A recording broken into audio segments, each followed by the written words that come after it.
Coming your way on today's show, we're hopping into the latest 49ers rumors. But first, San Francisco is now armored with 9 NFL draft picks, thanks to those compensatory picks coming back to the Niners. Also, a bunch of big decisions to make in NFL free agency as they continue to tinker with this roster. So if you're excited for the 49ers offseason, I want you to hit that thumbs up icon, like the video, and let's talk some Niners football right now.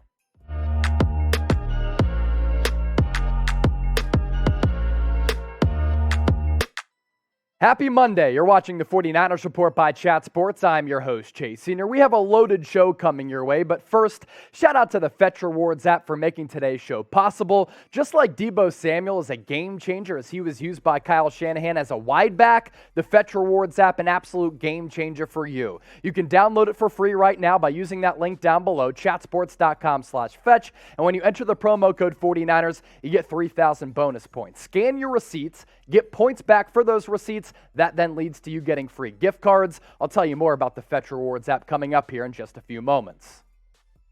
So one of the biggest offseason storylines in the NFL for San Francisco is what's going to happen with Jimmy Garoppolo. He has 1 year remaining on his contract. Is San Francisco going to trade him? Are they going to move forward with Trey Lance as the 2022 starter, who they moved up to number 3 in the 2021 NFL draft for, and have him as the starting quarterback? So these Jimmy Garoppolo trade rumors are going to continue to dominate the conversation until a decision is made as far as his future. Now, Bucky Brooks of NFL Network put together a list of Jimmy Garoppolo trade destinations, and it's very similar to the list I put together last week. On his list, the Pittsburgh Steelers, Washington Commanders, Denver Broncos, and Miami Dolphins. That last team, Miami, very interesting because former 49ers offensive coordinator Mike McDaniel was named as Brian Flores' replacement. He is going to be the next head coach in Miami. Could he look to move on from Tua Tagovailoa and bring in Jimmy Garoppolo as a starting quarterback to get his tenure started off in the right fashion? Here's what Bucky Brooks had to say about Jimmy G possibly getting traded to South Beach. Quote, "It is sensible for the Dolphins to make a play for Garoppolo based on their previous connection between McDaniel and Garoppolo. Jimmy G's experience in the scheme and understanding of the standards could help the new coach institute a new culture while also chalking up a few wins along the way. And there's going to be a lot of pressure on Mike McDaniel to turn this franchise around. Yes, Brian Flores won a lot of games. That did not lead to the Dolphins getting into the playoffs, and McDaniel wants to get off to a hot start as the new head coach of the Miami Dolphins. But I'll tell you this, part of Mike McDaniel's pitch to ownership, the front office, and to the Miami Dolphins organization was building around Tua Tagovailoa. He wants to build an offense around the former first-round pick who had a very illustrious career at Alabama because he believes with his offensive system that he has taken elements from Kyle Shanahan he can build a very good offense around Tua, and Tua can be a successful starting caliber quarterback. Peter Schrager of NFL Network on Good Morning Football said this about McDaniel wanting to work with Tua, quote, "McDaniel is bullish on Tua and is excited to maximize what he does best. But I don't think it would be an awful move for McDaniel to make a play for Garoppolo because, as we've seen, Garoppolo does have ability. I think he's about a middle-tier quarterback right there with Tua Tagovailoa. He wins a lot of games, and that's going to be the first duty for Mike McDaniel to change that aforementioned culture." So who do you think McDaniel will start here in 2022? Have some fun with this. Do you think he's going to wheel and deal for his former quarterback while he was the OC? Type TT for Tua, JG for Jimmy GQ. Make sure you get those votes in the comment section down below. This is also something that we talked about a little bit over the weekend after Anthony Lynn was hired as Kyle Shanahan to be the next assistant head coach, stepping in those shoes for John Embry, who was let go as John Embry didn't agree to a pay cut. A lot of people asked me this, and we talked about it on the show. Should the Niners sign Tyrod Taylor to back up Trey Lance, considering he has a background with Anthony Lynn and had a somewhat successful stint with Anthony Lynn while he was the head coach with the Chargers? Now, you take a look at what Taylor did with the Houston Texans, completed a little less than 61% of his passes, threw for 966 yards in 6 starts, 5 touchdowns to 5 interceptions, average yards per attempt, not good at 6.4. Let's say San Francisco moves on from Jimmy G. They move forward with Trey Lance as the starter. You're looking for a veteran, capable quarterback who's respected by the locker room and the coaching staff to back up Trey Lance, and a guy who can step in if Lance were to get injured. Taylor really fits a lot of those prerequisites. He has a lot of experience.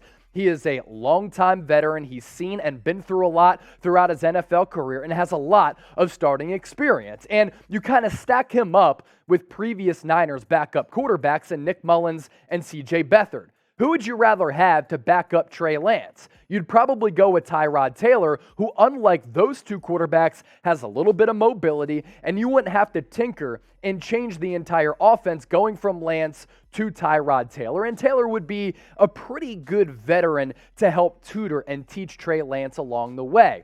I'd also think about this option for San Francisco, another free agent to be. It's Mitchell Trubisky. Former starting quarterback for the Chicago Bears, backed up Josh Allen with the Buffalo Bills, saw very limited action. Now, Mitchell Trubisky, very good athlete. To me, he's more of a one-read quarterback, but you can win a game or two if Trey Lance is out of the lineup, and that's really the big duty for a backup quarterback. Now, going back to 2018, that was Trubisky's best year. He put up pretty solid numbers. These are his passing numbers on top of what he can do with his legs when a play breaks down, or if you want to call a design RPO. Completed around 67% of his balls, threw for more than 3,200 yards, 24 tutties to 12 picks, average yards per attempt at 7.4. You're not looking for Mitchell Trubisky to be that. You're not looking for him to be a high-end quarterback as a former top 5 pick. You're looking for him to be serviceable and a viable backup quarterback. And if he comes at an affordable price, that's another good option to back up Trey Lance at the quarterback position. So I just mentioned two guys who could back up Trey area if he becomes the starter in 2022. Who would you pick to back up Trey Lance if they move in that direction? Hit me with a name or names in the comment section. I'm going to challenge you with that one. As I mentioned off the top, today's show presented to you by the Fetch Rewards app. I've been using this app for a little while. It's been an absolute game changer for me. I can't lie. I like to shop, whether that be online or in person. And no matter where you make a purchase, large retail store at a place like Walmart, if you have to get a couple of things for a discounted price, or if you like supporting local businesses like me at a local mom and pop shop, all you have to do, get your receipts back, and with the Fetch Rewards app, you scan those receipts by hitting that orange button to my right, and with every receipt that you scan, you get bonus points back for those receipts. And over time, that then leads to you accumulating those bonus points, and you get free gift cards to places like Amazon, Fanatics, Starbucks, Walmart. Go to chatsports.com/fetch, enter the promo code 49ers. Not only is the app free and easy to use, but by using that link and that promo code, you get 3,000 bonus points, so you'll be well on your way to getting some free gift cards yourself. Lastly, on today's show, we talked earlier about there being a lot of needs, a lot of decisions to make in NFL free agency for San Francisco. Right now, they're well over the cap. They're going to have to tinker with some of these contracts to get under that cap and make some decisions on players that they want to bring back or other players that they want to let walk. One of those guys, Raheem Mostert, barely played at all, only one game and in limited action this year, out because of a knee injury, but back in 2019, he was terrific. Before he got injured in 2020, he was very good. And he's one of the fastest running backs in the NFL. And as we saw all throughout this year, the 49ers really missed having a third down running back. Now, I think Elijah Mitchell over time can become that guy. Frankly, I don't think Kyle Shanahan threw the football to him enough. I'd like to see his role expand in that way. But bringing back Raheem Mostert could be a solid option for the Niners because he's older, he's injury prone, and he could come on the cheap. But guess which other team, according to the rumor mill, is interested in Raheem Mostert? Mike McDaniel's Miami Dolphins. Mike McDaniel has long been considered the run game guru for Kyle Shanahan's offense. He got the best out of Raheem Mostert back in 2019. Could he duplicate that success in 2022? This coming from the Miami Herald. Don't be surprised if the Dolphins pursue 49ers running back Raheem Mostert, an impending unrestricted free agent. According to a 49ers person, McDaniel thinks very highly of Mostert.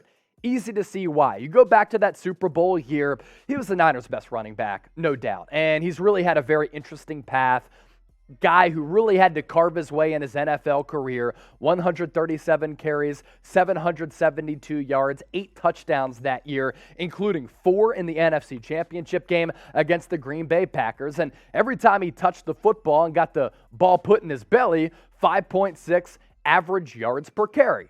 Very good number for him. A third down back in this 49ers offense would certainly be ideal for San Francisco. Just a guy you can rely on in the passing game to be yet another option on top of Deebo Samuel, Brandon Ayuk, and George Kittle. Now, over the offseason, we're going to continue to talk about these storylines of what the 49ers can do to add and subtract from their wide receiver room. Right now, only Deebo and Ayuk are the only receivers under contract going into next year.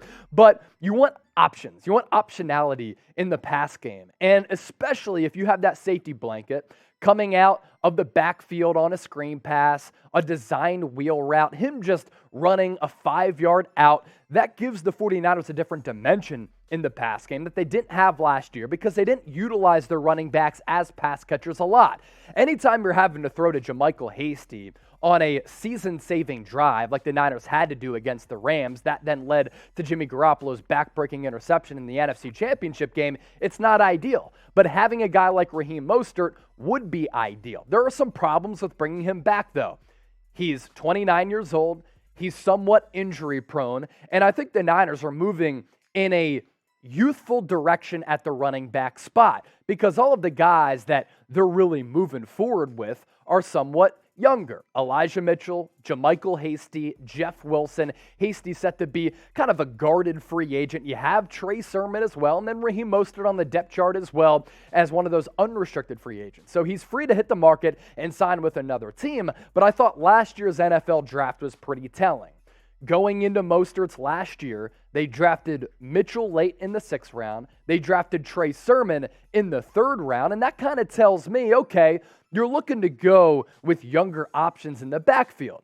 But none of those guys, at least this year, were used as pass-catching threats coming out of the backfield like Mostert could. So you're not asking Mostert, who's older and injury-prone, to be the every down back. You're asking him to be that 3rd down back, which I think could add a different dimension to this offense. Something to consider for John Lynch, Adam Peters in this front office, as well as Kyle Shanahan, because he, of course, does have personnel say as well. So do you want the Niners to re-sign Raheem Mostert in NFL free agency? Your opportunity to hop on board, be a part of the show just like I am as the host, but you got to get into the comment section and get that thing popping. Type S for sign, W for walk. Once again, get those votes in. Thanks for watching today's show, and make sure you subscribe.